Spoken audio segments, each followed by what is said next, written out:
welcome back to the deep dive. This time, we're tackling the stock market. Yeah. It can feel like a dense jungle, especially with the mix of sources you've provided. It is. We've got everything from like the ABCs of investing Right. to some really specific trading strategies. So instead of you getting lost in the weeds, we're going to distill the most important bits Yeah. and hopefully uncover some gems you haven't come across before. I think we will. It's a really interesting collection for sure. There's a clear contrast between those advocating for a slow and steady approach, like dividend investing, and then those diving headfirst into the fast-paced world of day trading and IPOs. Yeah, it's quite a range. Yeah. Okay, before we get into those specific strategies, let's start with the basics. What exactly is a stock, and how does this whole market thing function? Okay. Well, you can think of a stock as a tiny piece of ownership in a company. So when you buy a share of, let's say, Apple, you're essentially becoming a micro-owner. Right. And all the buying and selling of these shares is what determines the stock price. So it's almost like a constant popularity contest, where the price reflects how much people want to own a piece of that company. That's a good way to put it. And this popularity, or market perception, is reflected in the company's market capitalization, which is basically the total value of all its outstanding shares. Okay. But here's where it gets interesting. The stock market isn't just reacting to what's happening now. It's trying to predict the future. That's fascinating. So it's almost like the market is a giant prediction machine, constantly trying to guess what companies will be worth down the line. Precisely. For instance, you remember back in early 2009, when the market started to rally. Even though the economy was still in a slump, investors were already anticipating the eventual recovery. And that optimism got baked into stock prices. So even if a company is doing well today, its stock could drop if the market thinks its future is looking a bit shaky. Exactly. It's like that famous Wayne Gretzky quote, you miss 100% of the shots you don't take. Except here, it's more like you miss 100% of the gains if you're not skating to where the puck is going. I love that analogy. Okay, so let's say I'm ready to jump in and buy some stock. Okay. What are the first steps? Do I need a special invitation to Wall Street? Not quite. You'll need a broker. They're essentially the bridge between you and the stock exchanges. Think of them as your guide to the trading floor. Oh? There are a bunch of brokers out there. But Robinhood is often mentioned as a good starting point, especially since they don't charge commissions for trades. That sounds pretty user-friendly. So no fees to buy or sell. That's a good starting point. But I'm guessing there's still more to it. Yeah. Than just picking a stock and clicking buy. Definitely. You need to understand how to place orders. The two most common types are market orders and limit orders. Okay. A market order is basically saying, buy me this stock right now, whatever the price may be. That feels a little like walking into a store and saying, I'll pay whatever you want for that. Right. Maybe not the best negotiating tactic. You're right, it can be risky. Especially with less traded stocks, you might end up paying a lot more than you expected. That's where limit orders come in handy. With a limit order, you set the maximum price you're willing to pay. So it's more like saying, I'll buy this, but only if it's on sale for this price. Much more in control. Precisely. This is especially important after hours, when trading is slower, and prices can be more volatile. Okay. Another thing to keep in mind is the bid-ask spread, which is the difference between the highest price a buyer is offering and the lowest price a seller is willing to accept. So even if a stock is listed at a certain price, the actual price I get might be a bit higher or lower, depending on this spread. That's right. And it tends to be wider for those less traded stocks. Okay. You also have choices about how long your order stays active. A day order only lasts for the current trading day, while a GTC order means good till canceled. It stays open until you either cancel it or the stock reaches your price. Okay, it's starting to feel like I'm getting the lingo down. But with thousands of companies out there, how do I even begin to choose what to invest in? That's the million-dollar question. One approach is to look at index funds. These are basically baskets of stocks that track a particular market index, like the S&P 500, or the NASDAQ 100. So instead of betting on individual companies, I could just buy a piece of the entire market's performance. Exactly. ETFs, or exchange-traded funds, are a popular way to do this. They're similar to mutual funds, but are bought and sold on exchanges, just like individual stocks. Right. You've got ETFs like SPY that track the S&P 500, DIA for the Dow Jones, and QQQ for the NASDAQ 100. Interesting. So if I'm feeling optimistic about the tech sector overall, I could just grab some QQQ. That's one way to do it. It's called indexing. And it's a passive investing strategy that's become super popular. Okay. Instead of trying to pick individual winners, you're basically going with the flow of the market. So it's like saying, hey, I trust the overall upward trend of the market. I don't need to be the one steering the ship. Exactly. And a common technique with indexing is dollar cost averaging, where you invest a set amount of money regularly. This helps smooth out the ups and downs of the market. So even if the market dips, I'm still buying in at different prices, which averages out my cost over time. Precisely. And while indexing is generally considered a long-term strategy, buying during a bear market when prices are lower can be a smart move. It's like getting a discount on your favorite brands. I'm starting to see a theme here. Patience is key in the stock market. Speaking of long-term strategies, our source also talks about dividend stocks. Yes. What are those? And why do they appeal to investors? Dividend stocks are shares of companies that pay out a portion of their profits directly to shareholders, usually every quarter. Wow. It's like getting a bonus check, just for owning a piece of the company. So on top of any potential increase in the stock price, I'm also getting regular cash payments. Sounds pretty nice. It can be a really solid way to build wealth over time, especially if you reinvest those dividends to buy even more shares. Right. Our source tells a fantastic story about Ronald Reed, a janitor who quietly amassed an $8 million fortune, mainly through dividend investing. Wow, that's incredible. It really shows you don't need to be a Wall Street hotshot to build wealth in the stock market. Exactly. One key metric for dividend stocks is dividend yield, which tells you what percentage of the stock price you'll get back in dividends each year. Okay. It's a way to compare how generous different companies are with their payouts. So a higher yield means more cash in my pocket. But how do I find these dividend-paying gems? Do I need to go through tons of financial reports? You can certainly do your own research. But one simpler approach is to look at dividend aristocrats. These are companies with a proven track record of raising their dividends for at least 25 years in a row. So these are like the royalty of dividend stocks. Yeah. Companies that consistently share their profits with shareholders. Exactly. You've got companies like Coke, Colgate-Palmolive, Johnson & Johnson, household names with a long history of dividend growth. Right. And if you don't want to pick individual stocks, there's even an ETF called NOBL that tracks the performance of the S&P 500 Dividend Aristocrats Index. That's a handy shortcut. So I could essentially invest in a basket of these reliable dividend pairs with just one ETF. Exactly. It's a convenient way to get exposure to a diversified group of dividend aristocrats. Okay. Now let's shift gears a bit and talk about Warren Buffett.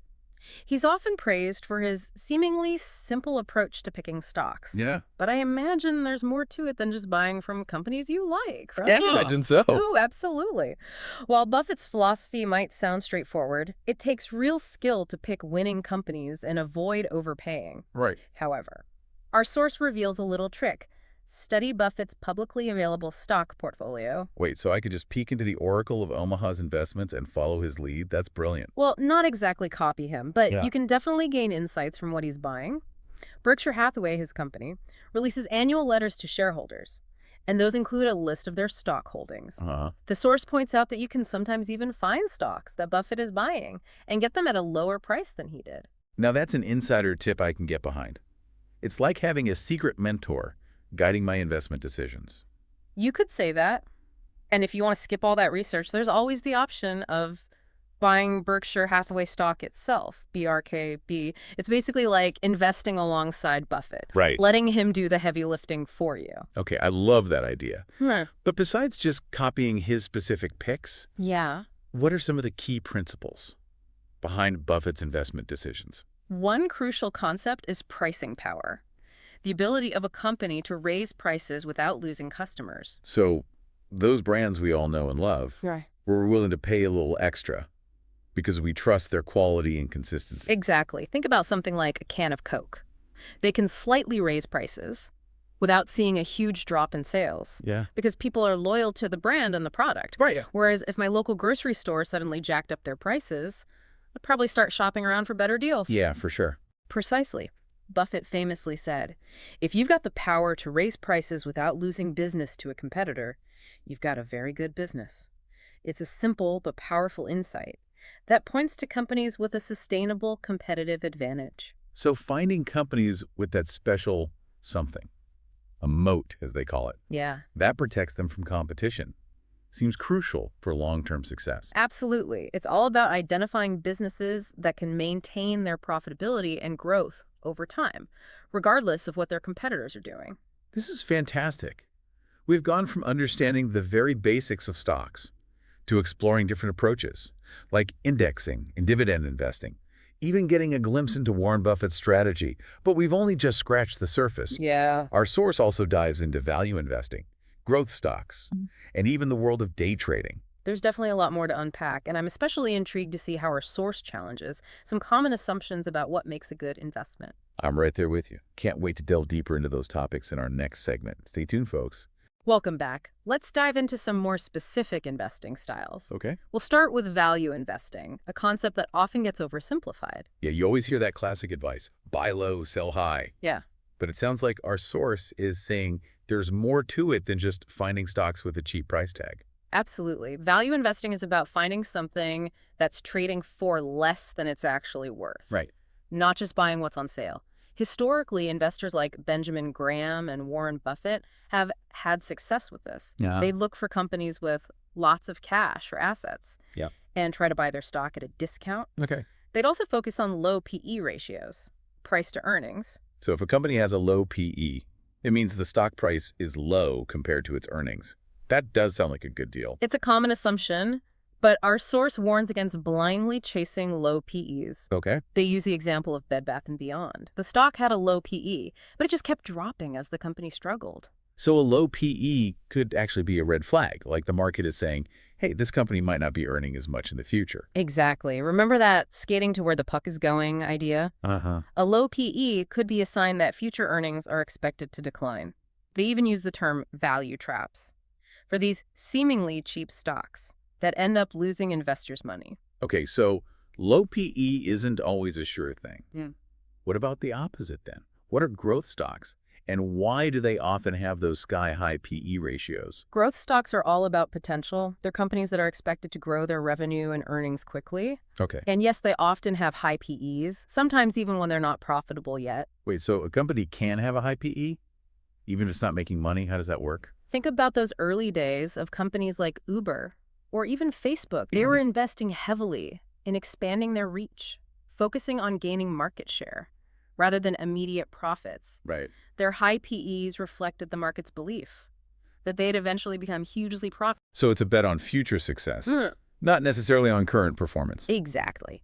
And some of the biggest success stories in the stock market, companies like Amazon, Microsoft, even Starbucks, all had high PEs for years. Okay.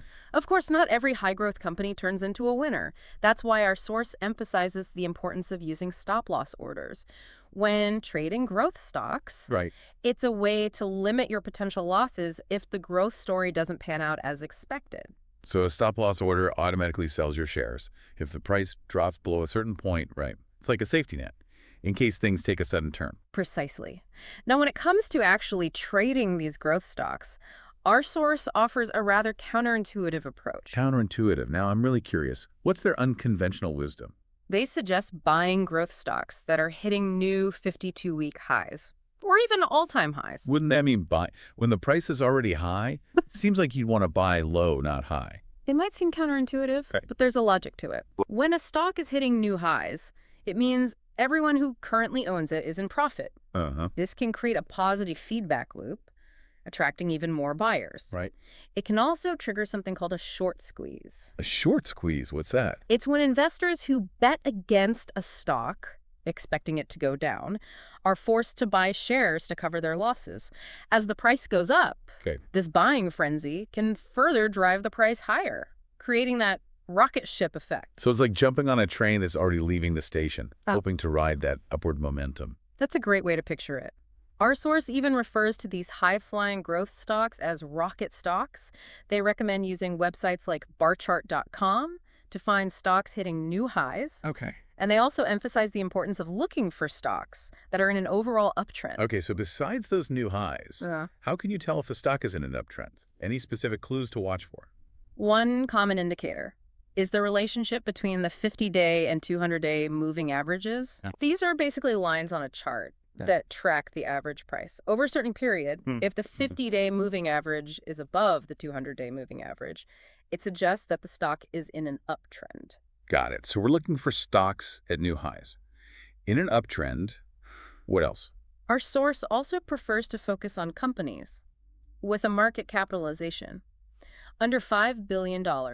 Okay. Smaller companies tend to be more volatile, which means the prices can move more dramatically. So we're searching for those smaller, nimble rocket ships that have more room to grow. Exactly. Another factor to consider is float.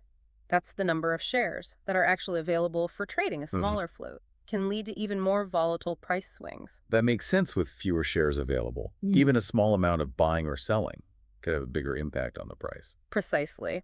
Our source uses the example of LYFT. Its small float contributed to some pretty wild price swings after it went public. Okay. They also talk about short interest. That's the percentage of shares that have been sold short, meaning investors are betting against the stock. A high short interest, combined with a stock hitting new highs, can create a powerful upward force. So I've got new highs, an uptrend, smaller market cap, Yeah. smaller float, and maybe even some short interest. Yeah. Sounds like we're building a recipe for a potential rocket stock. Yeah. But it also sounds risky. What about managing that risk? You're absolutely right. Our source emphasizes the importance of having clear exit strategies. When trading these potentially volatile growth stocks, they offer several guidelines, like taking profits when you've made a certain percentage gain, or using trailing stop losses to protect your profits as the stock goes up. Trailing stop losses. Can you explain those a bit more? Sure. A trailing stop loss is basically a moving target. Okay. It's an order to sell your shares if the price drops a certain percentage below the stock's recent highs. This way, as the stock goes up, your stop loss follows along, locking in more and more profit. Oh, that's clever. It's like saying, I'm happy to ride this wave up, but if it starts to crash, I'm jumping off before it pulls me under. Exactly. And of course, one of the most important aspects of risk management is simply not putting all your eggs in one basket. Right. Our source recommends diversifying your portfolio and never risking more than you can afford to lose. That's sound advice, no matter what kind of investing you're doing. Now, our source also talks about IPOs. Yeah. Initial public offerings. Can you explain what those are and how they work? An IPO is basically a company's grand debut on the stock market. It's when a private company first sells shares to the public, allowing anyone to become an owner. So it's like a company's finally opening its doors and saying, come on in, everyone's invited to be a part of our success. That's a good way to put it. And there's often a lot of excitement and hype surrounding IPOs, especially for well-known companies. Right. But our source cautions that IPOs can be a risky game, especially for those who are new to investing. Why is that? Wouldn't getting in early on a potentially successful company be a good opportunity? It can be, but there are also some downsides. IPOs often have a small float, which means the price can be very volatile and easily influenced by a few big buyers or sellers. They also mention that IPOs can sometimes be a way for insiders, early investors, and company executives to cash out their shares, potentially at the expense of everyday investors. So it's possible that the people who already own a lot of this stock might be trying to sell it at an inflated price during the IPO hype. It's definitely something to be aware of. And they also talk about something called the lockup period. This is a period of time after the IPO when insiders are restricted from selling their shares. So even if a company looks promising, the stock price could take a hit once that lockup period expires and all those insider shares flood the market. Exactly. It's another factor to consider when evaluating IPOs. Okay, so IPOs sound like they can be a bit of a mixed bag. What are some ways to navigate this potentially lucrative but risky world? Our source presents two main approaches to IPOs. The first is long-term investing, which involves carefully researching a company and its industry to determine if it has the potential for sustained growth over many years. So it's not just about chasing the hottest new IPO, but about finding companies that you believe will be successful over the long haul. Precisely. The other approach is more focused on trading, trying to capitalize on the short-term volatility of IPOs for quick profits. That sounds more like speculation than long-term investing. It can be. Our source actually expresses a preference for shorting overhyped IPOs that are showing signs of weakness, and for buying lesser-known IPOs with small floats during certain market conditions. Shorting, meaning betting that the price will go down. That sounds even riskier. It is a high-risk strategy, but experienced traders can use it to profit from overpriced IPOs. Okay. They also share some specific tactics for trading IPOs, like buying when the price breaks out, from a tight trading range on increasing volume. So looking for signs of momentum and buying pressure, but always with a plan for managing the risk. Exactly. Now, shifting gears again, our source presents a rather unique strategy for profiting from a stock. That's not moving up or down much. Yeah. It involves something called selling covered call options. Options sound complicated. Is this something for more advanced investors? It might sound intimidating, but the basic idea is this. Okay.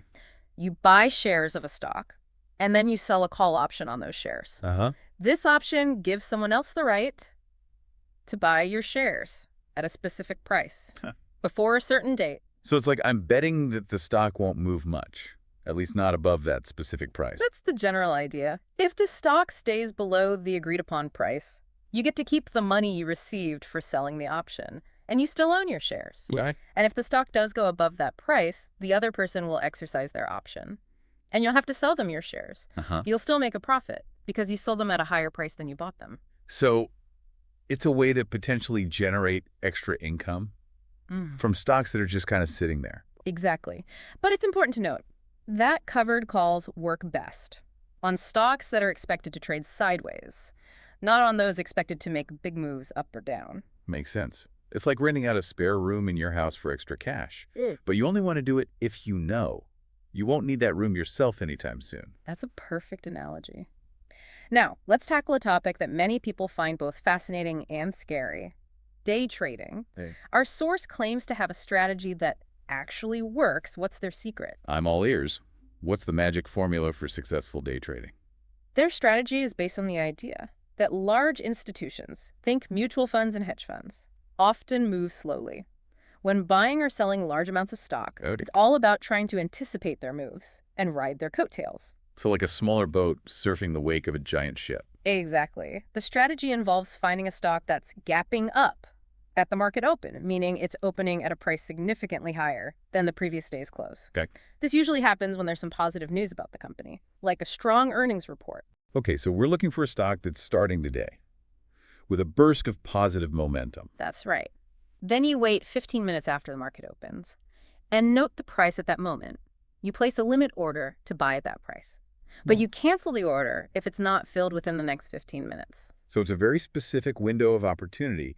We're trying to catch that initial surge of buying, but not chase it if it starts to fade. Exactly. If your order does get filled, you hold the stock for the rest of the day and sell it before the market closes. Huh. The idea is that large institutions might continue buying the stock throughout the day, pushing the price up even further. Okay, so we're riding the wave of institutional buying. But what if the wave turns against us? What if the stock starts going down? That's why our source includes a critical exit rule.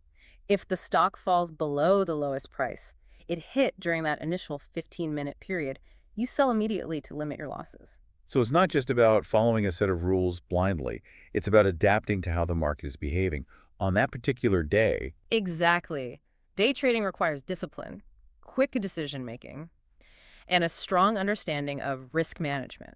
This has been an incredible journey through different investing approaches, from long-term strategies like dividend investing to more active tactics like trading growth stocks and even dabbling in IPOs. Yeah, it's been a lot. But our source also provides some valuable guidance.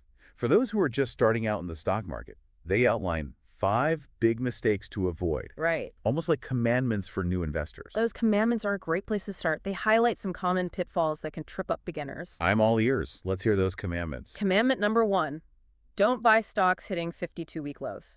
Commandment number 2, don't trade penny stocks. Commandment number 3, don't short stocks. Commandment number 4, don't trade on margin.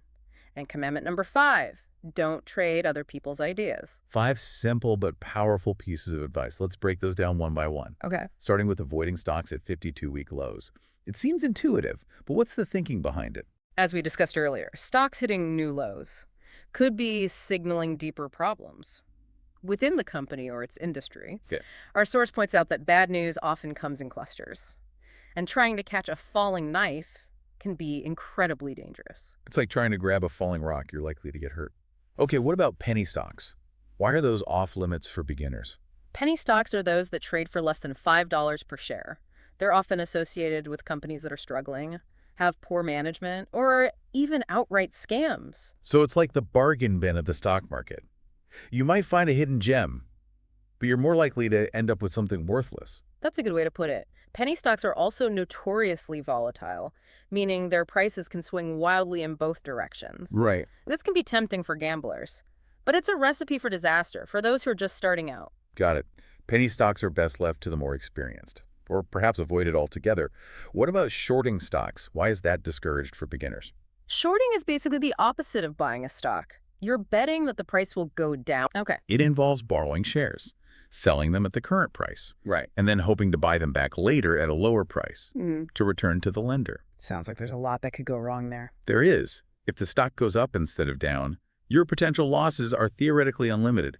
Our source tells a cautionary tale about a trader who lost his entire account and ended up owing his broker over $100,000 from a bad short trade. Yikes. Definitely not a strategy for the faint of heart.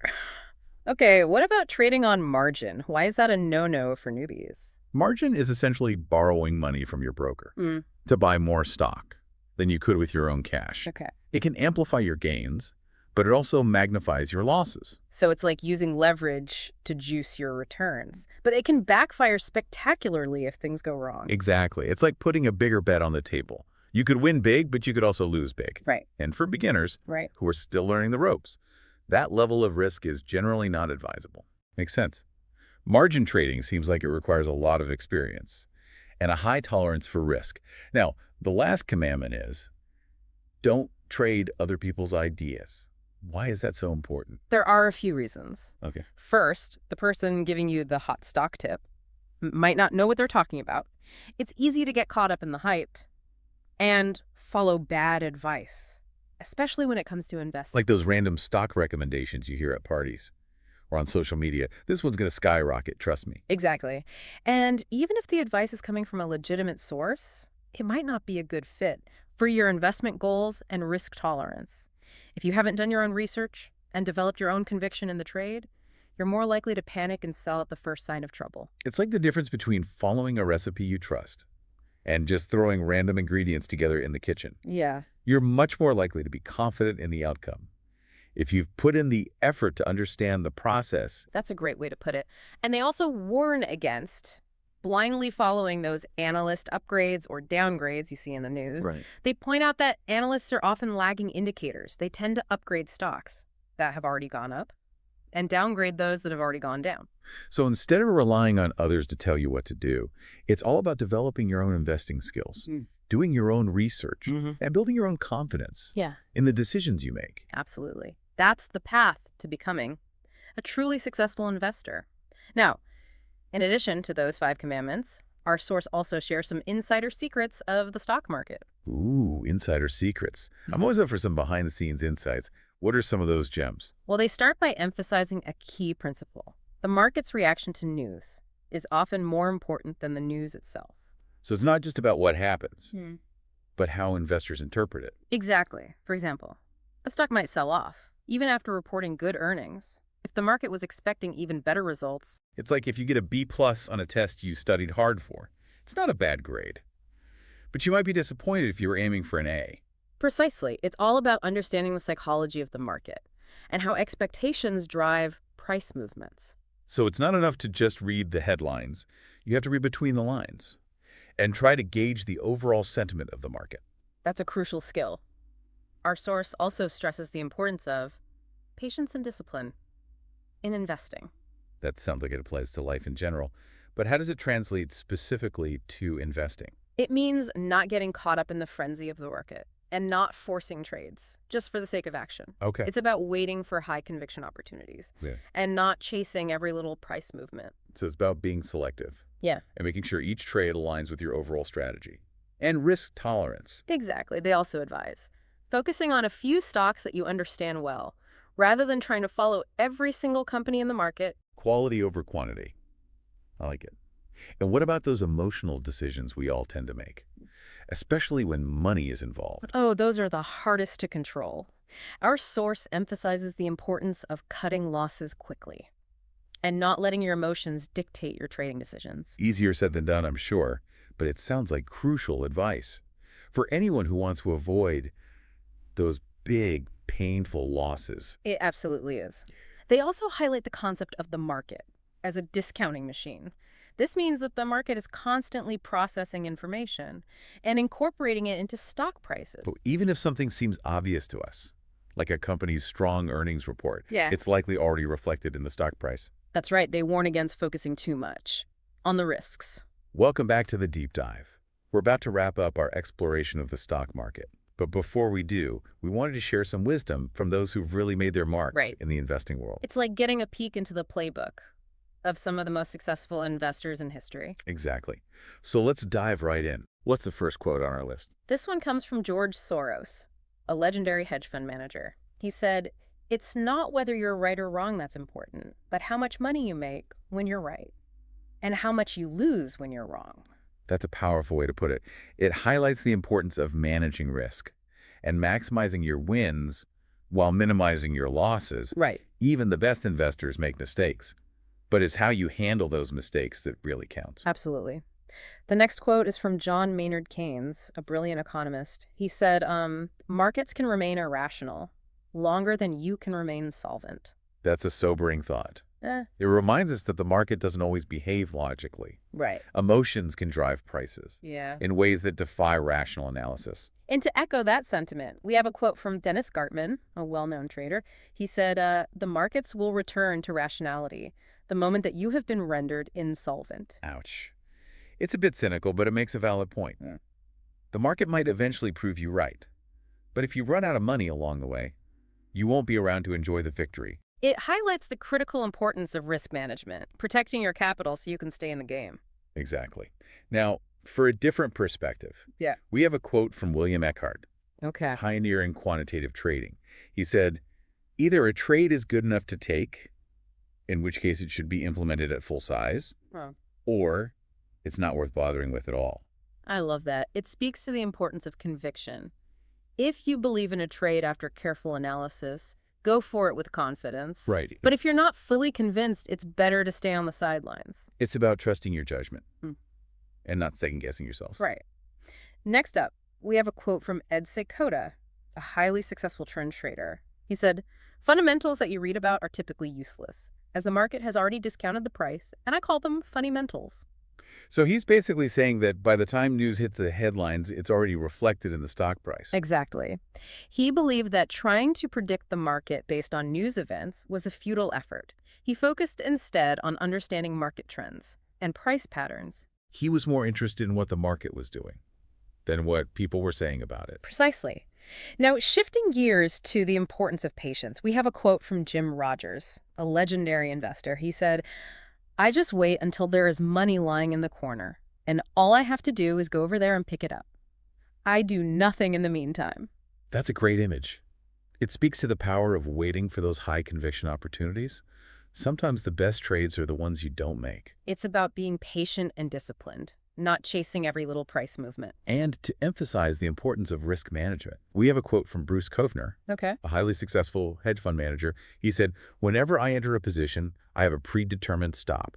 That is the only way I can sleep. I know where I'm getting out before I get in. That's such a crucial point. Knowing your exit point before you enter a trade is essential for managing risk and protecting your capital. It takes the emotion out of the decision-making process. It's like having an escape route planned before you even enter the building. Exactly. And finally, we have a quote from Paul Tudor Jones, another legendary hedge fund manager. He said, don't be a hero. Don't have an ego. Always question yourself and your ability. Don't ever feel that you are very good. The second you do, you are dead. Those are wise words. It's a reminder that humility is crucial in the stock market.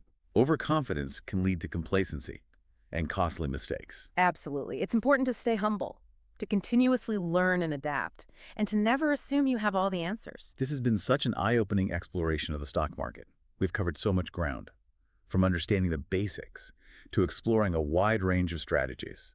And we even got a glimpse into the minds of some true investing legends. We've touched on the rational and the irrational, the technical and the psychological. It's clear that the stock market is a complex and ever-changing beast. But hopefully our listener now has a better understanding of how it works, the key players involved, and the different approaches to investing. And most importantly, they've learned the crucial importance of managing risk and staying disciplined. Absolutely. Remember, there's no magic formula for success in the stock market. It takes time, effort, and a willingness to learn and adapt. But with the right mindset. And a commitment to continuous improvement. Anyone can become a successful investor. Until next time on The Deep Dive, happy investing. See you then.